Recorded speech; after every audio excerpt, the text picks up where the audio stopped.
성부 성자와 성령 찬송과 영광 돌려보내세.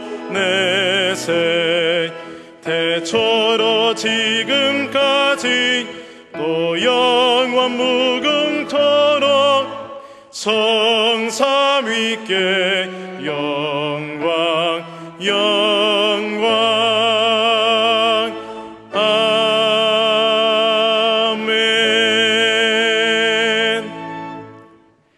수고하고 무거운 짐진 자들아 다 내게로 오라. 내가 너희를 쉬게 하리라. 나는 마음이 온유하고 겸손하니 나의 멍에를 메고 내게 배우라. 그리하면 너희 마음이 쉼을 얻으리니 이는 내 멍에는 쉽고 내 집은 가벼움이라 하시니라.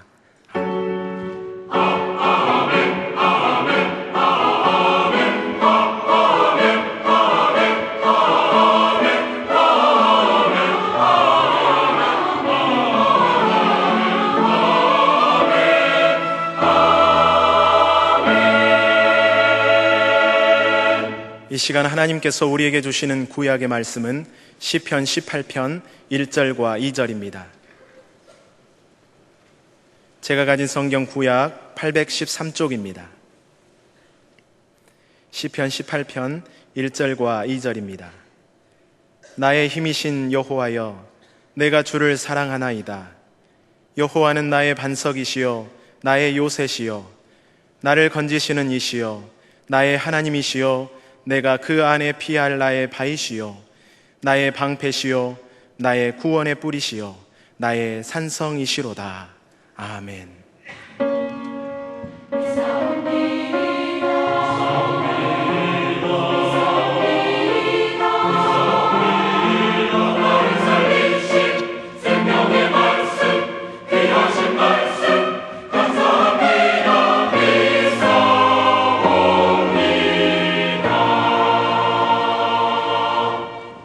하나님께서 우리에게 주시는 신약의 말씀은 고린도전서 13장 4절에서 8절입니다. 제가 가진 성경 신약 280쪽입니다. 고린도전서 13장 4절에서 8절입니다. 사랑은 오래 참고 사랑은 온유하며 시기하지 아니하며 사랑은 자랑하지 아니하며 교만하지 아니하며 무례히 행하지 아니하며 자기의 유익을 구하지 아니하며 성내지 아니하며 악한 것을 생각하지 아니하며 불의를 기뻐하지 아니하며 진리와 함께 기뻐하고 모든 것을 참으며 모든 것을 믿으며 모든 것을 바라며 모든 것을 견디느니라. 사랑은 언제까지나 떨어지지 아니하되 예언도 패하고 방언도 그치고 지식도 패하리라. 아멘. 동물에게는 간단한 사인이 있습니다. 그래서 저희끼리 무슨 신호를 주고받고 연락을 하고 그러지요. 그런데 말을 하는 것은 인간뿐입니다. 이 세계에는 얼마나 많은 말, 즉 언어가 있는지 작은 부족 언어까지 합친다면 그야말로 부지기수일 것입니다. 사람이 말을 만들고 반면에 그 사람이 사용하는 말이 그 사람의 인격, 인생, 삶을 드러냅니다. 그런데 세계에 그렇게 많은 여러 언어, 그 모든 말, 사람이 사용하는 말, 단어 중에 가장 고귀한 것은 사랑일 것입니다. 이런 사랑을 함부로 흔하게 사용하다 보니까 어딘가 진부하면서도 퇴색한 감이 없지 않습니다. 그래도 사랑은 고귀한 것임에 틀림이 없습니다. 사랑이 고귀하고 사랑이란 말이 고귀한 것이 사실입니다. 흔히 기독교는 사랑의 종교다 그럽니다. 사랑을 강조하는 것 틀림없는 사실입니다. 그런데 우리 그리스도교는 종교라기보다는 구원의 도리, 구원의 길이 적절한 표현일 것입니다. 사랑의 도리이지만 다른 종교와 같은 차원에서 비교할 수 있는 게 아니지 않습니까? 그런데 사랑이 뭡니까? 사람마다 자기 나름대로의 정의가 있을 겁니다. 사랑은 이거다. 이렇게 하는 게 사랑이다. 전문가는 전문가대로 보통 사람은 보통 사람대로 생각할 겁니다. 그래서 사회학자는 사랑을 정의하기를 뭐라고, 인류학자는 뭐라고, 도덕 교과서에서는 뭐라고. 그런데 사랑은 용서입니다. 이것이 성경의 정의입니다. 하나님께서는 죄로 말미암아 멸망을 향해 달려가고 있는 죄인들을 용서하시기로 작정하셨습니다. 그것이 사랑이니까. 그런데 여기에 문제가 있습니다.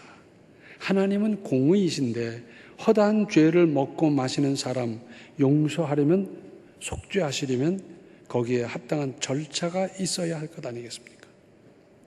죄가 많은데 너는 오늘부터 죄가 없다, 그럴 수가 없잖아요. 죄값을 치러야 용서할 수 있는 겁니다. 무슨 수로? 여기에 딜레마가 있습니다. 죄인은 죄의 문제를 해결할 수도, 죄값을 치를 수도, 속죄할 수도 없습니다. 사람이 형사 처벌 또는 형법을 범하면 어떡합니까? 경찰서에 가서 조사를 받고 그 다음에 검찰청으로 넘겨지면서 사람의 신병, 몸은 구치소로 가잖아요. 그죠? 잘 모르죠. 안 가봐서. 근데 어떤 사람이 구치소를 들어갔더니 한 방에 있는 사람끼리 저희끼리 뭘 하더래요. 그래서 너는 검사, 너는 변호사, 너는 재판장 그러면서 재판을 하더래요. 그런데 검사라는 사람이 뭐 논거를 하고 구형을 하고, 변호사는 사람이 또 변호를 하고, 또 판사가 뭐 언도를 하고 그러더래요. 그런데 그렇게 진지할 수가 없더래요. 그런데 나중에 재판을 받아보니 그 재판하고 똑같더래요. 3년 징역에 처한다. 여기서나 저기서나 똑같더래요. 야, 어떻게 그렇게 똑같을 수가 있을까? 그런데 죄수들끼리 모여 앉아서 하는 재판은 아무 의미가 없어요. 결론은 똑같은데 아무 의미가 없어요. 죄수들끼리 변론을 해도 무효고, 논거를 해도 무효고, 언도를 해도 무효고, 다 무효예요. 죄수들끼리 하는 결정 아무 소용이 없어요. 그래서 하나님께서는 죄 없으신 외아들을, 예수님을 이 땅에 보내시고 당신은 물론 오고 오는 세대의 모든 죄를 그에게 담당시키셨습니다. 이것이 십자가이고, 하나님 입장에서는 십자가상에서 참혹하게 죽어가는 예수님보다 더 크나큰 아픔이요 고통이셨습니다. 그렇게 예수께서 십자가로 구원을 이루신 사실을 믿고 그 예수님을 통해서 하나님께 회개하면 용서해 주십니다. 이것이 하나님의 사랑입니다. 용서는 그냥 쉽게 되는 게 아니에요. 그래서 용서는 아픔이고 고통입니다. 쉽지 않습니다. 그런데 어떻게 하십니까? 하나님은 흰 눈보다 더 희게, 양털보다 더 희게 말씀하셨어요. 양털은요 검수름해요 사실은. 왜? 때가 묻어가지고. 근데 양이 새끼를 낳으면 새끼가 양이 얼마나 이쁜지 몰라요. 털이 아주 눈보다 더 희어요. 아주 하얘요. 근데 이게 자라가면서 때가 묻어가지고 검수름해져요. 그 양털보다 더 희다는 것은 양이 태어났을 때 그 하얀 모습, 그걸 두고 하는 말씀이고요. 또 우리 하나님께서는 하나님께 죄를 고백하고 예수님의 이름으로 이제 고백하면 용서해 주시는데 기억조차 안 하신다는 겁니다. 얼마나 기가 막혀요. 얼마나 좋아요. 그런데 사람들은 어떻습니까? 그런 걸 전부 열심히 기억해요. 영어 단어는 죄 잊어버리고도 그런 건 열심히 기억해가지고 무슨 잘못이 있으면 그러잖아요. 너 지난 3월에도 잘못했지, 작년 이맘때도 어쨌지, 그러면서. 그 아이들이 뭐라는지 아세요? 그때 다 용서받고 해결했는데 그건 왜 기억해서 꺼내가지고 그러냐는 거예요. 근데 우리 하나님께서는 기억조차 안 하시는 겁니다. 얼마나 좋으신 하나님이에요. 그런데 우리 사람끼리 해결해야 될 문제가 있지 않습니까? 그렇죠? 거기에 대해서 마태복음 6장 12절에는 이렇게 말씀하고 있습니다. 주기도문에 나오는 대목입니다. 우리가 우리에게 죄 지은 자를 사하여 준 것 같이 우리 죄를 사하여 주시옵고, 또 15절에는 너희가 사람의 잘못을 용서하지 아니하면 너희 아버지께서도 너희 잘못을 용서하지 아니하시리라 그랬어요. 그래서 내가 먼저 용서할 것은 용서하고 그리고 하나님께 나아가서 내 죄를 용서받아야 된다 하는 건데, 하나님께서는 그런 아픔으로 죄인의 죄값을 치러주셨기 때문에 그의 백성 자녀된 우리에게 요구하실 수 있는 겁니다. 하나님은 그 아픔으로 용서하시기로 작정하셨다니까요. 그러니까 우리에게 용서하라고 요구할 자격이 있어요. 자기는 해보지도 않고 경험도 안 해보고 그냥 이래라 저래라 이러는 하나님이 아니십니다. 한편 오늘의 구약 본문 말씀 1절을 보시면은 나의 힘이신 여호와여 내가 주를 사랑하나이다. 사실 바른 신앙인이라면 이런 고백을 할 수밖에 없습니다. 그 이유인즉슨 2절에 여호와는 나의 반석이시요 나의 요새시요 나를 건지시는 이시요 나의 하나님이시요 내가 그 안에 피할 나의 바위시요 나의 방패시요 나의 구원의 뿌리시요 나의 산성이시로다.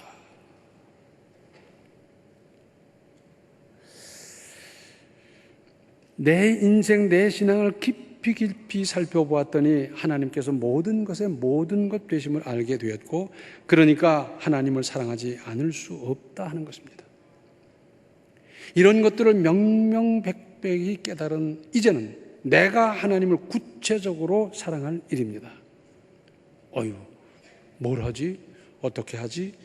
깊이 생각해 보십시오. 기도해 보면 알 수 있습니다. 그리고 하나님을 사랑하십시오. 맨날 사랑받기만 위해서 기도하고 떼쓰고만 하지 말고 이제는 내가 하나님을 사랑하는 겁니다. 그런가 하면 고린도전서 13장을 사랑장이라고 합니다. 그런데 이 부분을 잘 이해하기 위해서는 고린도전서 12장을 먼저 읽어야 합니다.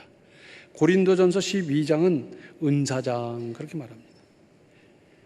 초기 고린도 교회에는 하나님의 은사가 얼마나 많이 내려왔는지 별하별 은사가 많았어요.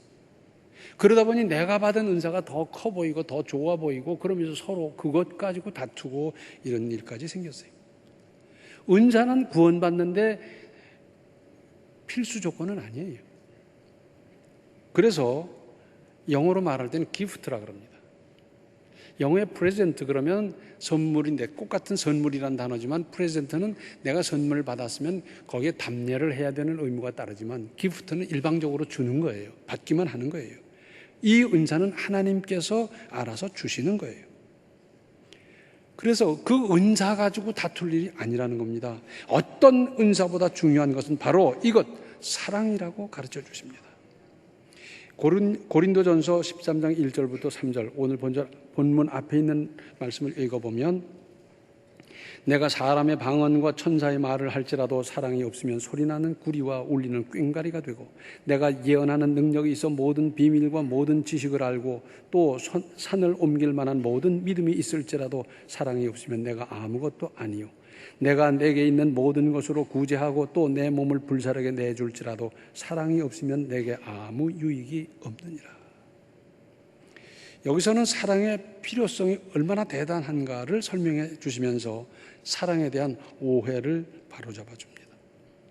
지금까지 사랑은 이거다라고 생각하면서 거기에 매진하고 거기에 재산을 털어놓고 거기에 수고하고 많이 했지만은 그거 사랑이 아니라는 거예요.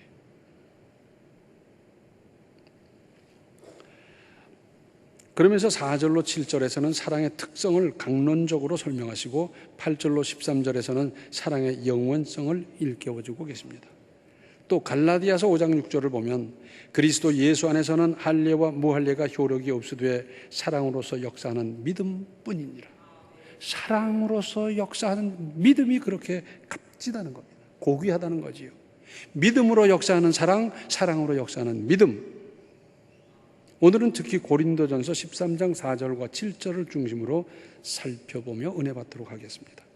4절을 다시 보시면 사랑은 오래 참고 사랑은 온유하며 시기하지 아니하며 사랑은 자랑하지 아니하며 교만하지 아니하며 그랬어요. 그럼 사랑이 도대체 뭐냐? 그러면서 정의하는데 첫 번째가 오래 참고 라고 하셨습니다. 에베소서 4장 2절 하반절을 보면 오래 참음으로 사랑 가운데서 서로 용납하고 그랬습니다.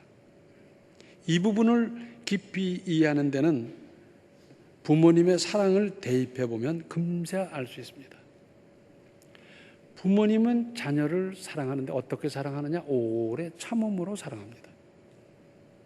자녀가 부모님 마음에 쏙 들게 평생을 산 자녀가 있습니까? 한 사람도 없어요. 부모님 마음 섭섭하게 하기도 하고 아프게도 하고 몰라주기도 하고 그런 일 많아도 사랑하잖아요. 어떻게? 오래 참음으로. 아니 애기 낳아서 기르는 건데도 공에 공을 들였는데 무슨 맡겨놓은 것도 아닌데 월자금 내놔라, 등록금 내놔라, 뭐 옷 해줘라, 뭐 별짓 다 하는 거예요. 한참 해주다가 보면 야 이놈이 맡겨놨나 그런 생각도 들더라고요. 그런데 자녀라는 그거 하나 때문에 내놓으라는 거예요. 잘한 것도 없으면서. 왜? 부모님은 오래 참음으로 그걸 감당하시는 겁니다. 그러니까 우리가 자녀에게만 그렇게 하지 말고 우리 그리스도인 상호간에 그리고 안 믿는 모든 사람 앞에서 이런 마음으로 좀 오래 참으면서 사랑하자 그런 말씀입니다. 온유하고 그랬는데 이거는 그 전에 말씀드렸고요. 또 시기하지 아니하며 그랬어요. 시기심은 사랑이 아닙니다. 우리 속담에 사촌이 땅을 사면 배가 아프다 그래요. 근데 이 부분을 어느 학자가 설명을 했어요. 이게 도대체 어떤 뜻이 있느냐. 그러니까 사촌이 잘 되니까 겉으로는 잘 됐다고 그러고 축하해야 되는데 속은 언짢거든요. 이걸 억지로 누르면서 하려고 하다 보니까 소화불량이 된다는 거예요. 그런 거 같죠? 내가 더 잘해서 앞서가는 것은 문제가 될 수 없습니다. 다만 다른 사람이 더 잘하는 건 못 보겠고 라이벌이 무슨 실수라도 하면 큰 쾌재를 부르고 아닙니다. 그리스도인은 아무쪼록 서로 잘 되도록 할 일입니다. 우리 그리스도교 정신은 뭡니까? 너도 잘 되고 나도 잘 되고 함께 잘 되고 너도 살고 나도 살고 함께 살고 이거잖아요. 또 4절 하반절에는 시기하지 아니하며 사랑은 자랑하지 아니하며 교만하지 아니하며 그랬어요. 자랑은 말로 나타내지만 교만은 마음의 자세에서 비롯합니다. 교만이 자꾸 커지면요 하나님이 꺾으셔요. 왜? 사랑하기 때문에. 그러니까 하나님이 꺾으시기 전에 내가 먼저 스스로 꺾어야지 하나님이 꺾으려 드실 때는 그때는 코피나는 거예요. 죽어나는 거예요. 알아서 기는 거예요. 안 되겠다. 내가 나를 낮추고 내가 꺾고 내가 낮아지고 상대방 높여주고 그거 해야 돼요. 뛰어넘어서 7절을 보시면 모든 것을 참으며 모든 것을 믿으며 모든 것을 바라며 모든 것을 견디느니라 했어요. 여기서 모든 것을 4번이나 반복하고 있습니다. 강조에 강조하는 뜻이죠. 모든 것을 참으며 그랬어요. 여기 앞에서 사랑은 오래 참고의 뜻과 조금 다릅니다. 여기서는 참을성을 말하는 겁니다. 요새는 못 참아서 문제입니다. 그런데 안 참으면 어떡합니까? 안 참으면 어떡합니까? 모욕도 좀 참고요. 성가신 것도 좀 참고요. 불편한 것도 좀 참고요. 참으세요. 참지 않고 그때마다 뭐 화를 내고 치고받고 해봐요. 그 결과는 어떻게 되는 겁니까? 그 후유증이 어떻게 되는 겁니까? 그래서 영어 수학만 가르치지 말고 좀 참도록 가르치세요. 네가 참아라. 제가 어릴 때는 어른들이 그래요. 네가 참아라. 참는 게 이기는 거야. 아니 참는 게 뭘 이기는 거냐. 막 화났는데 지금 생각해 보니까 참는 게 이기는 거더라고요. 뭘? 내 혈기를 이기는 거고 내 정욕을 이기는 거고 내 감정을 이기는 거고 이기는 거 아닙니까? 참기만 해도 나중에 큰 유익이 될 수 있어요. 못 참아서 일을 터뜨렸더니 그 일로 말미암아 후유증이, 합병증이 얼마나 많은지 우리 알잖아요. 그리고 모든 것을 믿으며 그랬는데 이것은 사람 상호 간의 신뢰를 말합니다. 믿어줬으면 끝까지 믿어주고 혹 의심이 가는 부분까지도 믿어주라는 뜻입니다. 장기려 장로라는 분이 계셨어요. 의사로서 큰 일을 참 많이 하신 분이고 지금 세상 떠나셨죠. 이분이 부산에서 고신대 병원 원장도 오래 하셨고 청십자 운동도 벌이고 막 그랬는데 이제 결제가 올라오는 겁니다. 이런 결제 저런 결제 올려면 설명도 그러냐고 결제하고 의심 가는 부분이 왜 없었겠어요? 근데 다 믿어주면서 결제하고 설명대로 해주고 하다 보니까 나중에 속이지를 못하더래요. 나중에는 속이지를 못하더래요. 좀 믿어주면서 삽시다. 우리가 누구로부터 의심을 받는다고 생각해 봐요. 세상 천지에 그보다 더 불편한 일이 어디 있어요? 그런데 내가 나를 생각해도 좀 부족한데 그래도 믿어주고 그래도 맡겨주고 얼마나 고마워요. 모든 것을 바라며 그랬습니다. 희망이 없을 것 같이 깜깜한 데서도 소망을 확실히 붙잡으라는 겁니다. 그리스도교는 기본적으로 소망 아닙니까? 천만 사람이 엎드러지고 넘어지고 나도 똑같이 엎드러지고 넘어지는 그 가운데서도 소망 붙잡고 사는 겁니다. 이게 우리 믿음 아닙니까? 그래서 바랄 수 없는 가운데 바라는 거고 그 가운데 소망으로 말미암아 새롭게 일어나는 것이고 재개하는 것이고 분발하는 것이고 그렇지 않습니까? 오늘날 젊은 직장인들이 참지도 못하고 그냥 문제예요. 기분 나쁘다고 사표 내고 그리고 2달 있다가 또 딴 데 가서 들어갔다 2달 있다 또 사표 내고 더위도 추위도 참으십시다. 안입고음도 기분도 감정도 혈기도 좀 다스려 보십시다. 그래야 사는 거예요. 내 기분대로 다 하고 뭐 스트레스가 어쩌냐 하면서 그래가지고 뭐가 됩니까? 될 일이 없잖아요. 모든 것을 견디느니라 그랬어요. 인내 아니겠어요? 야고보서 1장 4절을 보면 인내를 온전히 이루라. 이는 너희로 온전하고 구비하여 조금도 부족함이 없게 하려 함이라. 인격은 뜸이 들어야 인격입니다. 견뎌야 인격입니다. 다른 사람은 못 견디고 다 뛰어나가는데 그 사람은 끝까지 견디더라. 성경은 우리에게 그걸 요구하고 있습니다. 좀 견뎌보십시다. 불편한 것도 거북한 것도 좀 견뎌야 온전한 인격, 온전한 신앙이 된다는 겁니다. 사랑하며 살기도 짧은 인생입니다. 인생 참 짧아요. 지난 10년 돌이켜보세요. 벌써 그때부터 10년이 됐나? 그렇잖아요. 인생 짧아요. 사랑하며 살기도 짧은 인생인데 참지도 못하고 견디지도 못하고 불평하고 정죄하고 비판하고 언제 사랑할 겁니까? 그런데 이 사랑의 총 결론은 뭐냐면 고린도전서 13장 13절에 그런즉 믿음, 소망, 사랑 이 세 가지는 항상 있을 것인데 그 중에 제일은 사랑이라.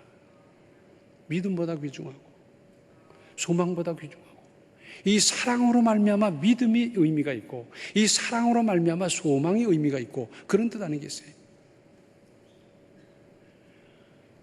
내가 이제 뭘 또 참고 뭘 견디고 그래 나의 나이가 얼만데 아닙니다. 할 수 있습니다. 내가 나를 생각해도 그렇게 못할 사람 같은데 믿음이면 가능합니다. 이 믿음의 위대성이 여기에 있습니다. 내 성격으로 봐서 내 성질로 봐서 내가 살아온 인생을 돌이켜보건데 나는 도저히 할 수 없어요. 틀림없어요. 그런데 믿음이면 할 수 있습니다. 기도하면 할 수 있습니다. 사랑 못할 사람도 사랑하고 용납 못할 사람도 끌어안을 수 있고 이게 믿음이라니까요. 참 믿음이 신비하고 오묘합니다. 짧은 인생 사랑하며 사십시오. 사랑 이루며 사십시오. 더 사랑하고 더 포용하고 더 용납하며 더 많은 사람 사랑하며 살아가시기 바랍니다. 기도하시겠습니다. 하나님, 저희들 저 잘난 줄 알고 살고 저만을 위해서 살고 제 입밖에 모르고 저 편한 것밖에 모르며 살아왔던 인생 이렇게 일깨워 주십니다. 이제부터 저희들은 하나님 사랑하고 이웃 사랑하고 사랑으로 살고 사랑으로 포용하고 사랑으로 견디고 사랑으로 참아내며 하나님의 사랑을 우리도 이루어가게 하여 주시옵소서. 죄인을 사랑하다 못해 아들을 내어주신 하나님의 그 사랑을 깊이 생각하면서 사랑 못할 사람까지도 사랑하는 큰 믿음의 사람들 다 되게 하여 주시옵소서. 예수님의 이름 받들어 간절히 기도하옵나이다. 아멘. 하나님의 온전하신 성품을 따라 사랑하며 사랑을 이루며 살아가십시오. 지금은 생명의 주 예수 그리스도의 은혜와 하나님 우리 아버지의 극진하신 사랑과 성령의 감화, 감동, 충만, 교통하심이 하나님을 사랑하고 사람을 사랑하고 사랑을 이루며 살기로 결단하는 모든 성도들 머리 위에 이제로부터 영원토록 함께 계시기를 간절히 축원하옵나이다. 아멘.